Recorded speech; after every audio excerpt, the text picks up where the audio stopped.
Вие свесени ли сте дека припаѓате на структурата која што 11 години владееше со Македонија, во која ова беа клупните проблеми заради кои изгубивте власта. Вие да говорите денеска за криминали, за тендераштво, за непотизам, па тоа е непристојно.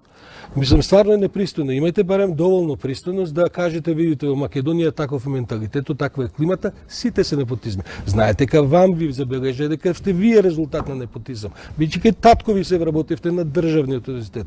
Како сега вие зборите за непотизам кога експлодираше државната администрација во ваше ВМРО-ско време со сите можни кумови, братучиди, роднини, први братучи и така.